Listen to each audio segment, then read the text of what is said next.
Your Omaha High is being sponsored by Best Buy Signs, creator of the Omaha Parks program, OmahaFastFoods.com, Kohl's Pharmacy and Home Care, Certified Transmission, Centris Federal Credit Union, Shold It, Rotella's Italian Bakery, La Peeps Restaurant, Performance Auto Group, Two Men and a Truck, Crane Landscape Construction, Shout Weekly, Mid-America Speakers Bureau, Farm Bureau Financial Services, Critter Control. Welcome to Your Omaha High with Andy Greenberg, the show that will leave you feeling great about yourself, Omaha's heroes, and Omaha, where we live, work, and play. So park yourself on the bench and have fun. Hi, and welcome to Your Omaha High with Andy Greenberg, the show that you tune into to learn new insights on how to improve your life no matter what level it's at. We always know we want to get better. And of course, during this show, you always will hear 4 different motivational vignettes, new insights that you can use every day to make things just better for you. We will also learn about a marvelous organization here in Omaha that does tremendous work as a nonprofit organization. And then, every one of us is familiar with the Omaha World Herald, but how many of us have ever had the opportunity to see an interview with the retired managing editor? We're going to have Mr. David Kotok, and Dave is a little bit later on. He's going to talk to us and you about Omaha, about his career, about memorable stories, and about the future of Omaha. But first, I know you've been waiting for these motivational vignettes. Let's get to the first one. You know, my favorite show, or one of my favorite shows on TV, is a show called $1 Million Listing. Now, they cover 3 different cities. The first city is Los Angeles, then New York, and then Miami. It's a great show. It's about real estate agents who go out there and they get the listings of these marvelous mansions, and then they try and sell them. And I kind of enjoy that. I learn a lot from it. But one of the things I always see on screen are these magnificent mansions, these swimming pools, these huge rooms, these movie houses within a home, these magnificent gardens. Some of them even have horses and other animals right on the property. And I look at that, as many of us do, and they say, wow, that's a great multi-million-dollar home. And then, of course, we look at where we live, and what do we say? Well, when am I going to get that $1 million home? Well, you know what? Fact of the matter is, you live in a $1 million home. You have a $1 million listing. It's not going to be like the ones you see on TV, but when you go home and you realize that you live in that house, that you have a family in that house, that you bring friends over to that house, that is what makes you feel like $1 million.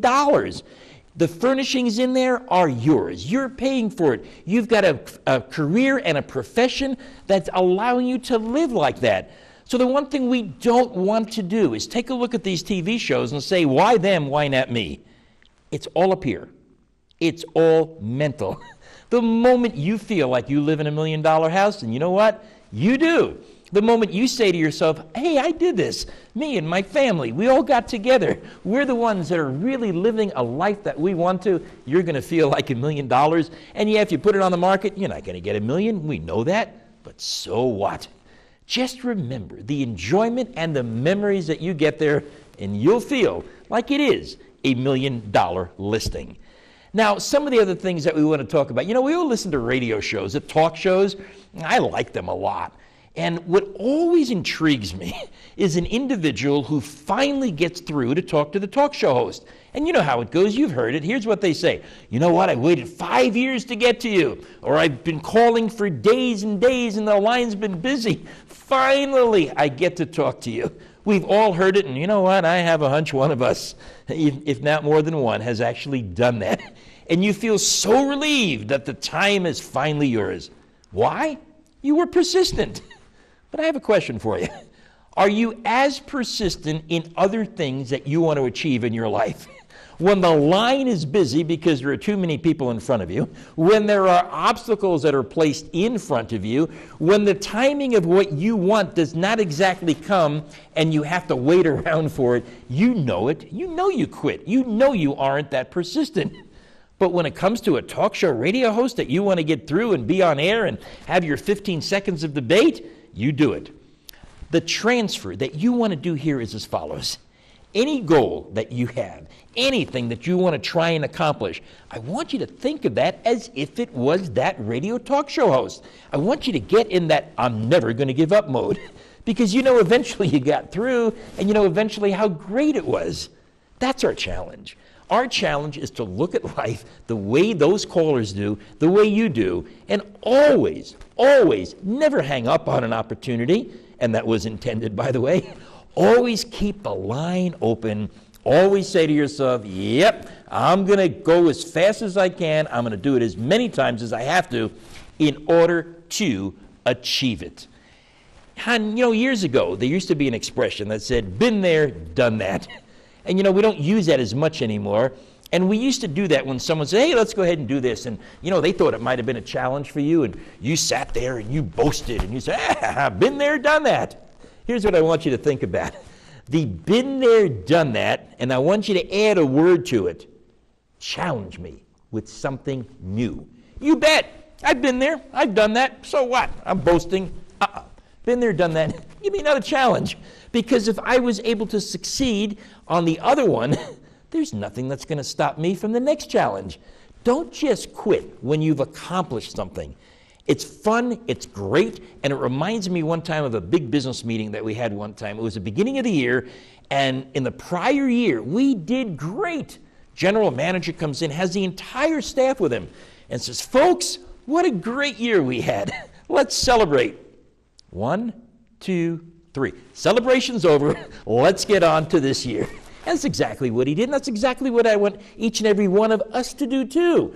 When you have accomplished something, whether you say it to yourself in your mind or whether you are responding to someone else's input, and they say to you, hey, let's do this, been there, done that, come on, come on, come on, challenge me with something else. I'll show you more what I can do. And by the way, don't wait for someone to challenge you. Challenge yourself and get the success that it's going to happen. We're going to play a game, and the game is going to be fill in the blank. Here we go. Ready? I am the blank in the world. I am the blank in the world. Now, what did you fill in? Did you fill in I'm the luckiest person in the world, I'm the stupidest person in the world, I'm the most successful person in the world, I'm the most persistent person in the world? Whatever you answered is who you are. If you said luckiest person in the world, well, you and I got to talk, because luck doesn't do anything for you to achieve what you want to. Luck means that there was an outside force that you had no control over that finally maybe allowed you to do something. That's not the way to be the most successful person in the world. So if you got the luck part of it, get rid of it. If you've got the others, that's your affirmation as to exactly how good you are and how good you will be. So let's recap a little bit what we talked about. $1 million, you live there, you feel it, you are that particular person. You are the individual that is always going to fill in the blank by saying, hey, I am really, really, really successful at what I do. You've been there, you've done that, challenge me with something new, and always remember that talk radio show host, that persistence is you. Now, at this time of the show, we always talk about a nonprofit organization who has done tremendous work here in Omaha. Listen carefully. With all the recent media coverage of the NFL, the response to serious assaults by high-profile players, it's shocking to know that recent national surveys reveal that 1 out of 4 women and 1 out of 7 men will experience intimate partner violence in their lifetime. The Domestic Violence Council right here in Omaha, Nebraska, wants you to know what they do about these crimes here in Omaha, because it happens every day right here. Just in 2013, there were over 14,000 domestic-related 911 calls for emergency help. That's 38 a day. One of the main reasons for the Domestic Violence Council began in 1996 was to address the growing number of intimate partner homicides. Today, that rate has been cut in half due to the community coordinating effects of the Domestic Violence Council and the hard work of its community partners. The DVC is the only nonprofit organization in Douglas County that's dedicated to the victims and offenders of intimate partner violence. Please call or visit the DVC website or Facebook page to educate yourself and learn how to be an intern, volunteer, or donate.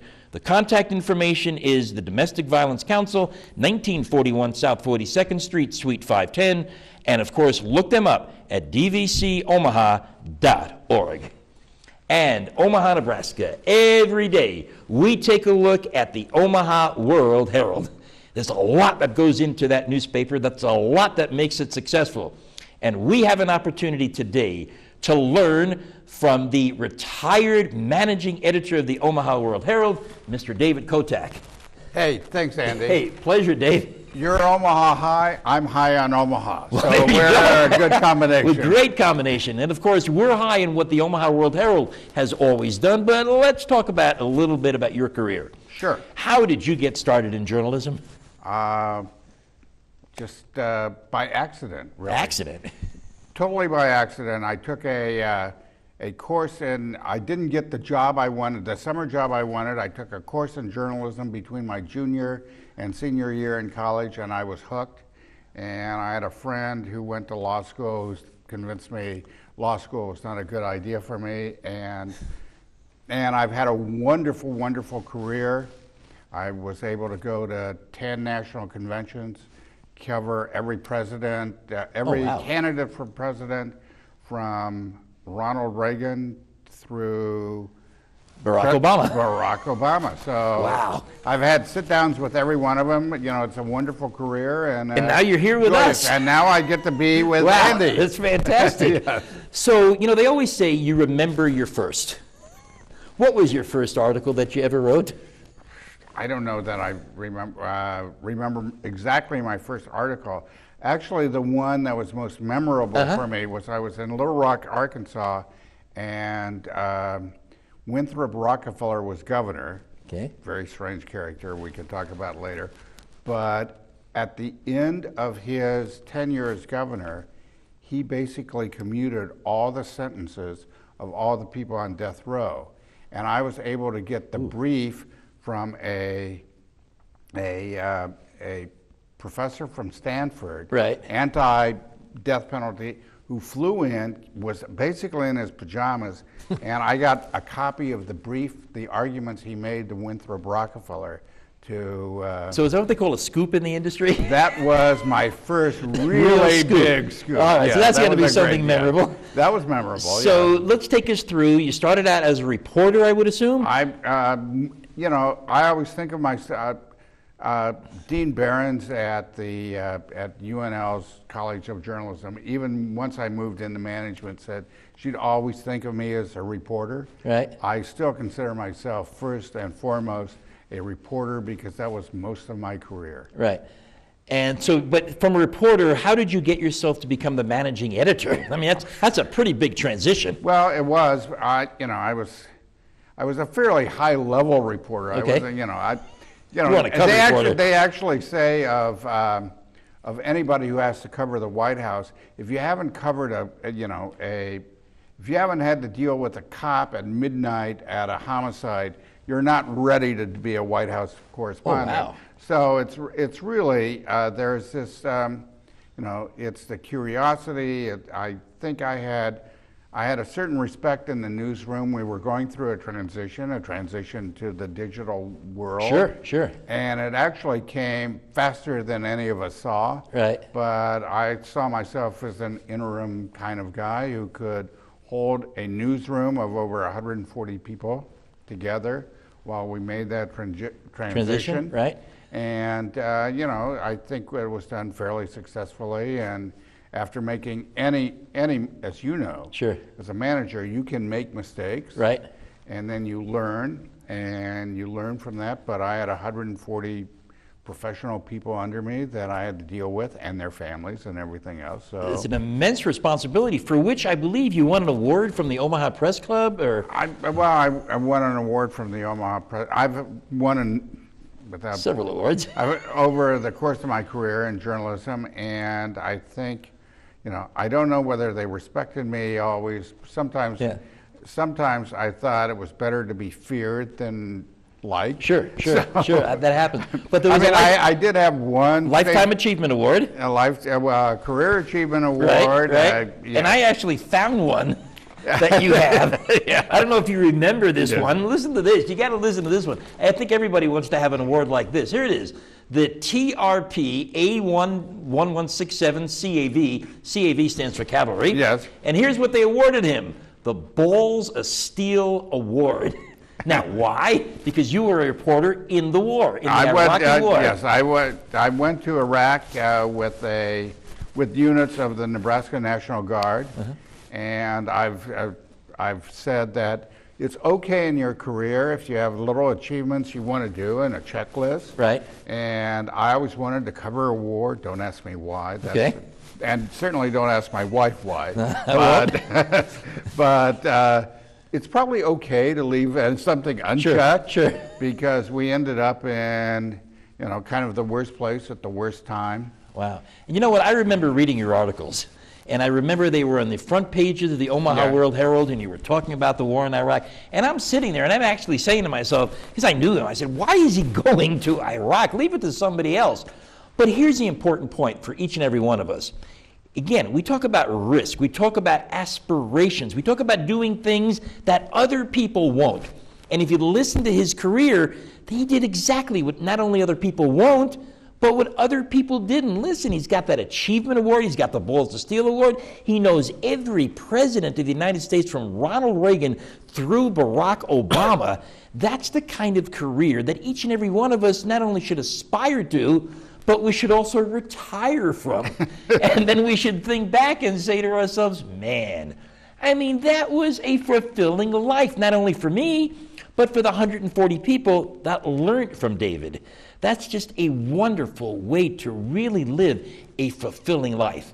Now, let's talk a little bit about the whole newspaper industry. Okay. People always say, okay, no more newspapers, it's going out the door, it's digital, no one's reading it. What's your feeling of that? Well, there are two things that are going on, because it is true that newspapers are losing circulation. On the other hand, I could say there are more eyeballs on the Omaha World Herald today through omaha.com and everything else than there has ever been. Right. Okay, so because because you're digital as well as, and now we're on radio. We have a radio show. Right. One of my friends, Mike Holmes, said from World War I until today, you didn't get the first word of the end of the war or for a long time. You got it from radio, from TV, from our smartphones, from whatever. Now, on your smartphone, you may get the first news from the Omaha World Herald. Because you're on Omaha.com. Because you're on Omaha.com and you're getting alerts, and so it's both, can be a depressing time because of the reduced circulation and reduced ad revenue. But you still got more eyes on it. But you got more eyes on it, and we're very competitive. Doing well. Now let's talk about newspapers and the role it plays in people's lives. Okay. Does a newspaper influence a person's life, and should it? I think it does, and it should, because there's nobody, I talk about 140 people in the newsroom. You can put every television station and every radio station in this region together, and you don't have that many journalists. So who else is at every city council meeting? Who else is at every school board meeting? Not only the Omaha Public Schools, but the Millard Schools. If you want to know what's going on in your community, so you can only find that out through a newspaper. But is there a fine line difference between reporting and influencing? So the question really was the influencing part of the life. Well, the influencing is, if you believe, like I do, that the blues and the truth will set you free. Okay, there we go. Okay. Are you out there to influence people? No. Okay. You're except to provide them with the facts, and if you have a certain belief, I would go after elections. I would speak. I'd speak to a Republican group if, Bob Kerry won, or a Republican group after Johannes wins. The people are right. All right. You can't doubt the people. All right. I got it. They are I not. I got it. People are not stupid. Sure, if sure. you give them enough facts. And also, you know, a lot of, whether it's mayors or governors or others, will use the newspapers in a very odd way.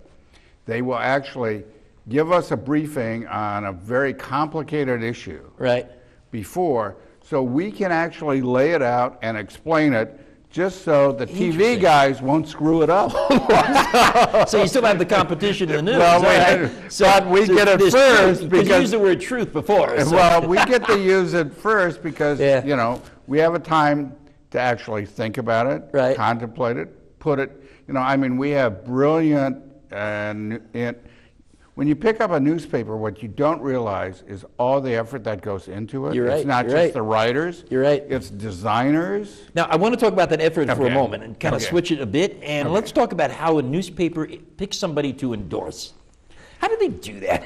Well, actually, when they endorse. Well, first of all, at the World Herald Right. and most other newspapers, there is a very strict wall between the newsroom and the editorial Okay. department.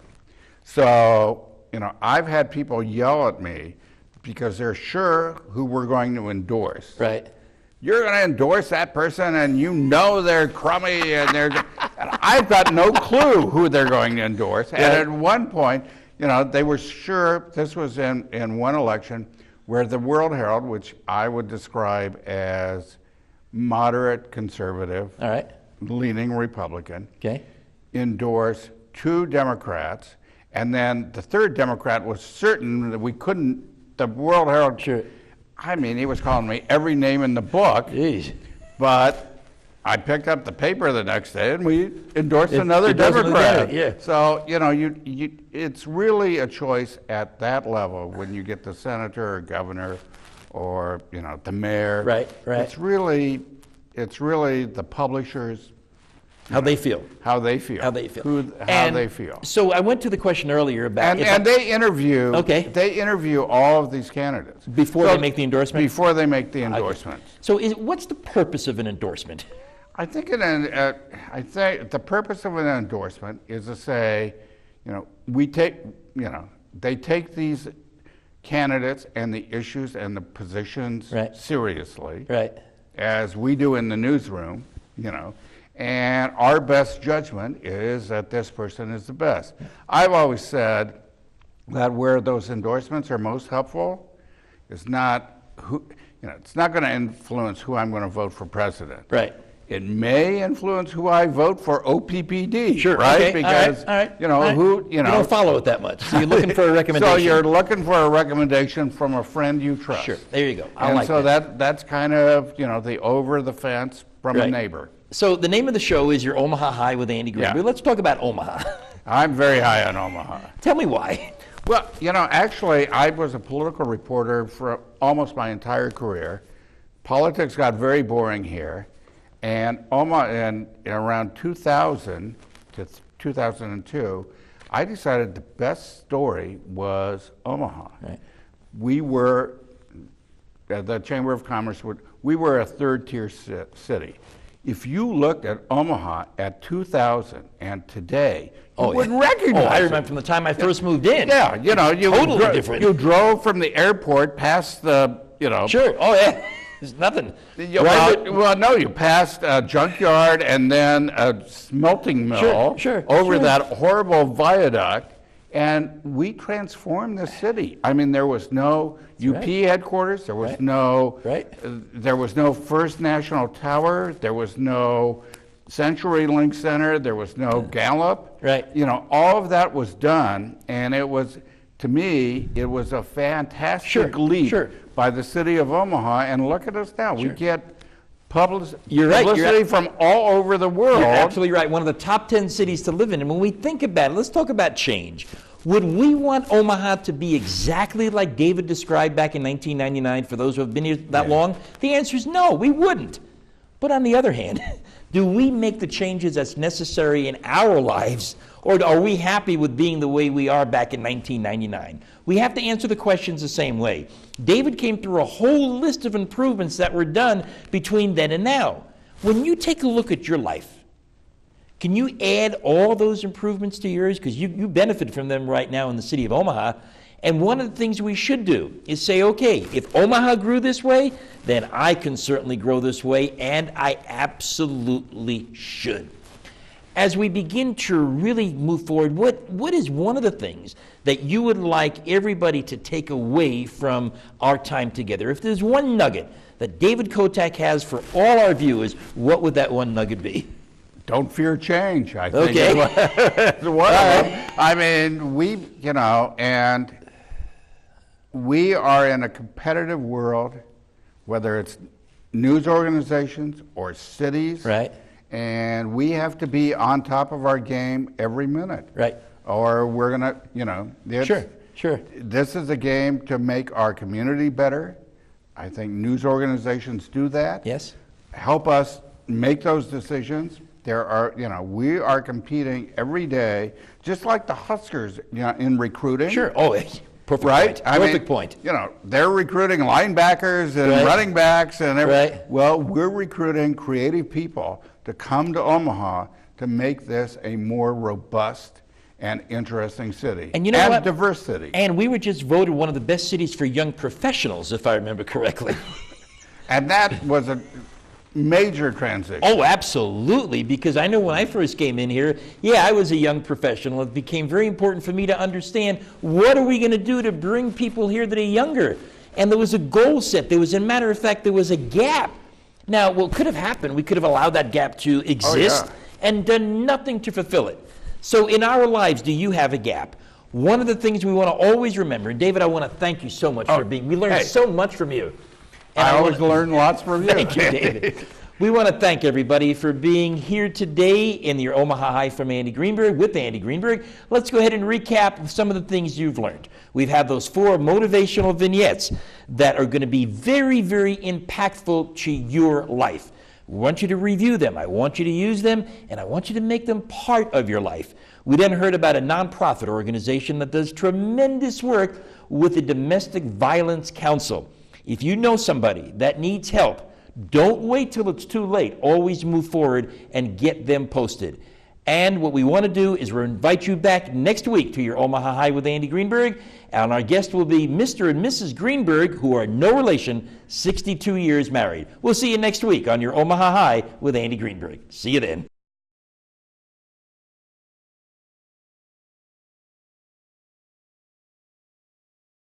Your Omaha High was sponsored by Best Buy Signs, creator of the Omaha Parks Program, OmahaFastFoods.com, Kohl's Pharmacy and Home Care, Certified Transmission, Centris Federal Credit Union, Shold It, Rotella's Italian Bakery, La Peeps Restaurant, Performance Auto Group, 2 Men and a Truck, Crane Landscape Construction, Shout Weekly, Mid-America Speakers Bureau, Farm Bureau Financial Services, Critter Control,